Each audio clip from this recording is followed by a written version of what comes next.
Week 13 of the 2020 college football season is done, and we are headed into week 14 of this college football season. And week 13 was another crazy week of action. We saw several teams in the top 10 play. Several college football playoff contenders played again this week, including Clemson, of course, who has Trevor Lawrence back now, and they rolled right past Pittsburgh this past week. So it's going to be interesting to see how Clemson fares out as they move towards a possible rematch with Notre Dame in the ACC Championship. Meanwhile, we also got Ohio State, who now has 2 games canceled on the season. And let me remind you, if Ohio State has a 3rd game canceled, that means that they're fully eliminated from contention for the Big Ten Championship, which also could mean that they're eliminated from the college football playoffs. So that'd be a bad situation for them. We also got Alabama, who definitely confirmed who they are with a win over Auburn. They absolutely destroyed Auburn this past weekend. And so Alabama is definitely looking like your main contender for a national championship right now. But in the end, as we always do, we're going to be going over our updated rankings for Week 14, and we'll be starting out with 1 through 7. And of course, we saw Alabama last week had a huge win over the Auburn Tigers in the Iron Bowl. 42-13 was the final score there. Auburn, that game was pretty much close for only the first half of the first quarter until Alabama completely took off and just got a huge win there, 42-13. And Alabama is easily the most consistently good team in the nation right now. We've seen them all season long just be super consistent. I don't even think they've had a close game yet this year, and they're 8-0 right now. Definitely looking like the best team in the country right now. You also got Notre Dame, of course, who beat North Carolina. 31-17 was the final score there. So the Fighting Irish had a big win over the Tar Heels in that matchup. They're 9-0. And of course, you got Ohio State at number 3 for me.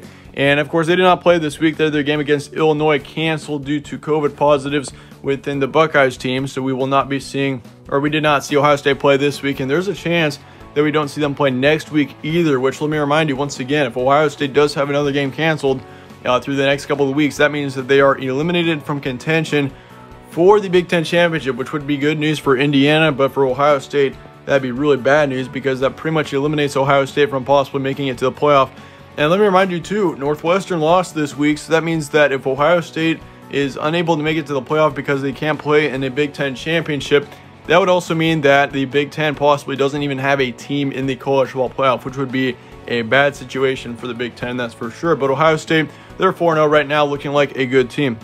And you got Clemson, of course, blew out Pittsburgh 52-17 this past weekend, so that was a good win for the Tigers. And definitely with Clemson having Trevor Lawrence back, it's going to be interesting to see how they fare out for the rest of the season because, there's a good chance that we see Notre Dame and Clemson play each other again in the ACC Championship, which, considering Trevor Lawrence is more than likely going to be the starting quarterback for Clemson in that matchup, that's going to be a bad situation for Notre Dame fans because, Notre Dame did beat Clemson earlier on in the season, but Clemson did not have Trevor Lawrence in that game. So that is possibly a big reason why Clemson ended up losing there, but that will certainly be an intriguing matchup if we get to see that again in the ACC Championship, which Clemson's still 8-1. They've pretty much blown out every single opponent except for Notre Dame up until this point. But they also played Florida, or they didn't play Florida. Florida's coming in at number 5. They blew out Kentucky 34-10. They're 7-1 right now as well. And you guys may be wondering why I've got Florida in front of Texas A&M in this situation. And of course, I've had Florida in front of Texas A&M for about 3 weeks now, I think. And you guys, if you guys are wondering why, I do understand Texas A&M did beat Florida earlier on in the season, but let me remind you too, that was a long time ago. A lot of things can change within a team in 2 months, which that game, I believe, between both of those teams was almost 2 months ago. So that was a long time ago when Texas A&M beat Florida for 1. And for 2, all around, I understand that Florida does start pretty slow, which they also had a slow start against Kentucky this past week, but they figure out how to get it done. Like after halftime, Florida is almost an unstoppable team. That's kind of been the trend so far this season. And Florida blew out Kentucky this past week 34-10. Texas A&M struggled with a 3-3 LSU team, and they won it. They still won it, but it was 20-7 being the final score. So Texas A&M, I think the Aggies are definitely a good team. I definitely think Florida and Texas A&M are pretty much equal in skill right now. But Florida's got one more win than Texas A&M does, as Florida is 7-1, and then Texas A&M is 6-1. And also, I think Florida all around, I trust Kyle Trask a lot more than Kellen Mond right now. Like, Kellen Mond's a great quarterback out of Texas A&M, but he has not been playing as well as many people, including myself, thought he would. Like, he's been having a good season, don't get me wrong there, but Kyle Trask has just been, he's been an excellent quarterback. I really trust Kyle Trask a bit more than I do with Kellen Mond right now. So I've got Florida in front of Texas A&M again this week, and I do understand that the college football playoff rankings have Texas A&M ahead, but I think that might change on Tuesday. I think on Tuesday we might see Florida and Texas A&M swap spots, because Florida all around, they just have looked like the better team over the past month. I mean, especially over the past 4 or 5 weeks. I think the Gators have definitely looked like a better team there. So that's why I've got Florida at number 5. At number 7, we got Cincinnati.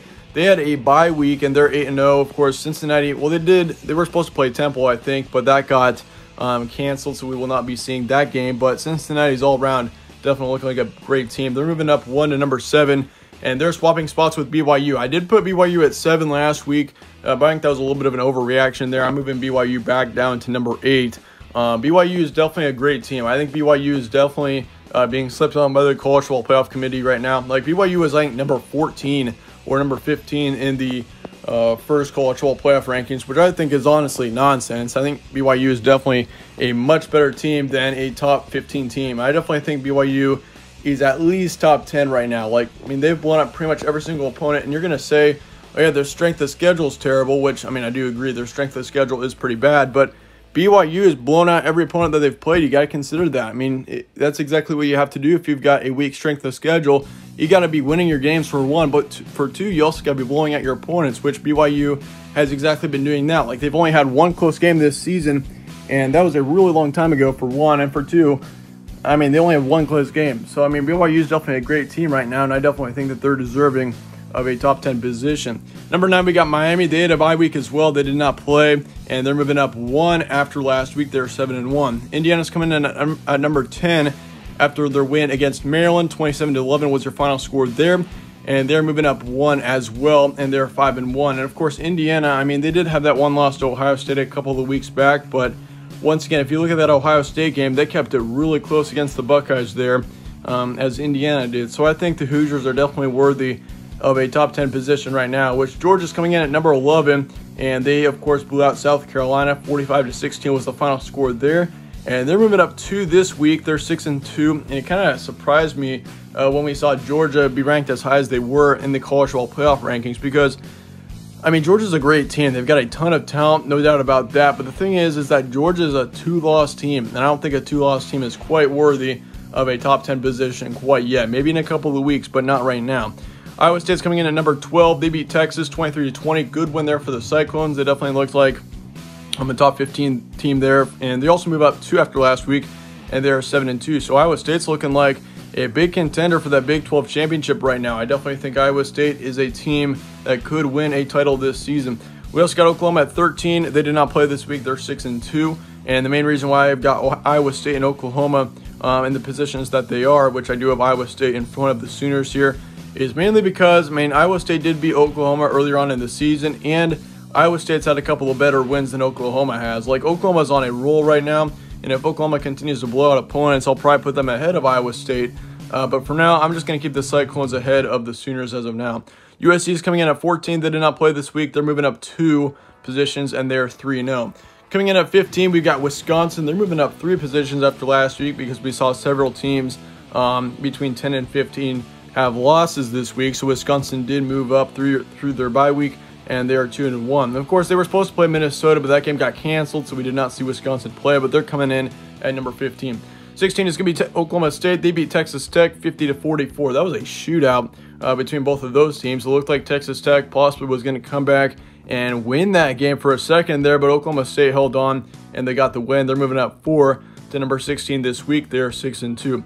Coastal Carolina blew out Texas State 49-14 this past week, and I'm going to keep them at 17 for now. I know the coaches poll has got them like at 14 right now, but Coastal Carolina, I mean, their strength of schedule is kind of low, and I mean, I do understand they've blown out most of their opponents as well, but I mean, Coastal Carolina, I just don't trust them quite yet. They need to continue to get a couple of good wins, or a couple more good wins for me to really believe Coastal Carolina is for real. But they're 9-0 right now. You also got Northwestern at 18. And speaking of which, for Coastal Carolina, one more thing. If you look at BYU and Coastal Carolina's strength of schedules, BYU does have a higher strength of schedules. That explains why I've got BYU in the position that they are in comparison to Coastal Carolina, which right now, I mean, Coastal Carolina has played, I mean, they haven't played a single good team. Like, BYU's got a huge win over Boise State on their resume. Meanwhile, Coastal Carolina really does not have a significant win on their resume. Like, Appalachian State's probably their best win. But, I mean, yeah, Coastal Carolina really doesn't have anything except for that. But back to Northwestern, they lost to Michigan State this past week. 20-29 was a final score there. That's a tough loss for the Wildcats. I mean, I think the pressure kind of got to Northwestern this past week, especially considering, I mean, if you think about it, Northwestern, if they were undefeated going into the Big Ten Championship, which it's possible, like considering Ohio State, if they do miss one more game, Ohio State's out of contention for the Big Ten Championship, which could mean Ohio State's out of the college football playoffs. So that would open the door for Indiana to make it to the Big Ten Championship out of the East Division. And for Northwestern, I mean, if you look at Northwestern heading into that Michigan State game, like their schedule was looking pretty easy. I mean, Michigan State, you got them. I think you had to play Illinois, or you have to play Illinois in a couple of weeks. I mean, the schedule is very, very easy for Northwestern from here on out, and I think that kind of fell to the pressure there because if you think about it, Northwestern had the door wide open before that Michigan State game to possibly make a playoff run. Like, the chances were actually there for the Wildcats to make it to the playoff, because if you were to make it to the Big Ten Championship, which is still possible undefeated, and you beat Indiana, that puts Northwestern into the playoff. Like, I could not imagine the playoff committee keeping a undefeated Northwestern Big Ten champion team out of the playoffs. So Northwestern could have made it, but honestly, they just blew it there against Michigan State. Like, I mean, the Spartans definitely played a great game, credit to them, but Northwestern, that is a brutal loss for them. They're 5-1. I still think they're a good team, so I'm going to keep them in the top 20, but yeah, Northwestern is certainly, their chances of making the playoff are pretty much up by now. Iowa's number 19. They've won 4 straight. They beat Nebraska 26-20 this past week. Good win for Iowa there, and they have entered the rankings this week at 19. So I kind of consider putting them in the rankings last week, but Iowa this week, I mean, considering they've won 4 in a row pretty convincingly, yeah, I was going to move into the top 20 this week. Oregon's coming in at 20. They had a tough loss to Oregon State. They lost 38-41 there, and they're moving down to 11. Oregon definitely did not impress me this past week. They did not look like a very good team. I mean, Oregon State, once again, credit to them, but I mean, yeah, for Oregon, that is a bad loss on their side. They're 3-0. Yeah, they're 3-1 right now. Marshall's coming in at 21. They did not play this week, but they're 7-0. And the coaches poll right now has got Marshall way up there. I think they're top 15. And honestly, I haven't seen enough out of Marshall yet for me to believe that they're truly a top 15 team, which Marshall I think is good. Like, they're 7-0, they're undefeated, but they haven't played really anyone, and they really haven't won convincingly very much yet. So I don't think Marshall's worthy of even being top 20 yet, but they definitely, I mean, if they can get a couple more good wins, I'll possibly move them. Now for 22 through 25, we got Louisiana coming in at number 22 as they beat Louisiana Monroe 70-20 was the final score there. That was a big win for Louisiana. They're moving up 2 this week, and they are 8-1. Washington is number 23 this week after beating Utah 24-21 was their final score there. They're moving into the rankings this week. Of course, it looked like Utah was going to get the win there for a little while. They were actually leading that one 21-0 for a good chunk of time there, but Washington still got the win 24-21. They're 3-0 this week. Tulsa is also coming in at 24, and they went up 1. They were 25 last week, 24 this week, and of course they did not play last week due to COVID positives, but Tulsa is still 5-1. Their only loss is to Oklahoma State, so I mean, Tulsa is definitely still one of the better teams in the American Athletic.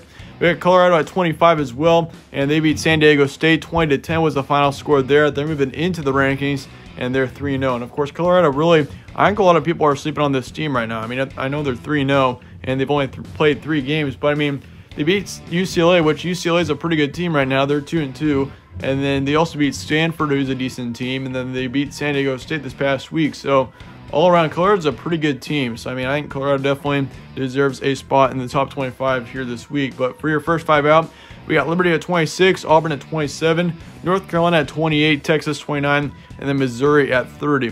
For the teams that dropped out from week 13 to 14, Texas dropped out from 19, Auburn dropped out from 21, and North Carolina dropped out from 23. So that being said, there are some of my rankings for week 14. Let me know your thoughts in the comments below on this set of rankings. Let me know what you do differently or what you liked about this set.